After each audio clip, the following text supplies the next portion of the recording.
بسم الله الرحمن الرحيم maanta oo ay taariikhdu tahay 17 bishii Maarso sanadka 2018 waxa kulan aan caadi ahayn isugu yimid guddiga joogtada ah ee golaha aqalka sare ee baarlamaanka federaalka Soomaaliya oo shir gudoominayay gudoomiyaha golaha aqalka sare kulankaas oo ku saabsanaa xaaladda ka soo cusboonaatay golaha shacabka ee baarlamaanka federaalka Soomaaliya golaha aqalka sare wuxuu gudoonsaday inuu ka qayb qaato xal u raadinta khilaafkaas sidaa daraadeed shirka guddiga joogtada ah ee golaha aqalka sare wuxuu go'aansaday arrimaha soo socda kow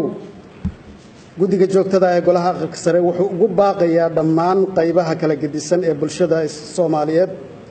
iyo hay'adaha dawladda in la ilaaliyo xasiloonida deganaanta dalka gaar ahaan arrimaha ka soo cusboonaaday golaha shacabka guddiga joogtada ah golaha aqalka sare wuxuu ugu baaqayaa guddiga joogtada ah dhammaan xubnaha golaha shacabka wuxuu ka codsanayaa in ay ka wada shaqeeyaan xasiloonida golaha iyo in wixii khilaaf ah ee ka dhex jira xubnaha golaha shacabka lagu xaliyo si waafaqsan dastuurka iyo xeer hoosaad golaha shacabka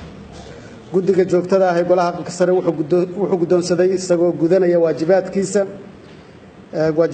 dastuuriga ah ee ku qeexan qodobka 61aad farqadiisa koowaad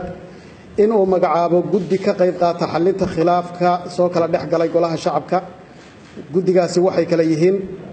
senator cabdi xaashi cabdullaahi gudoomiye senator mawlid xuseen guhaad xubin senator samsam ibraahim cali xubin senator cabdi xasan cawaale qaybdiid xubin senator maxamuud axmed maxamuud mashruuc xubin senator maxamed amiin sheekh cusmaan xubin senator muxyidiin sheekh cali jaamac xubin qodobka afraad guddiga joogtada ah ee golaha aqalka sare wuxuu ugu baaqayaa dhammaan dhinacyada uu khilaafku ka dhaxayo in ay gacan buuxda ku siiyaan guddiga la magacaabay ee golaha aqalka sare sidii xaaladda ka taagan golaha shacabka loogu soo celin lahaa xasiloonidii iyo deganaanshihii uu ku sugnaa golaha shacabku in khilaafka ka hor waa mahadsantihiin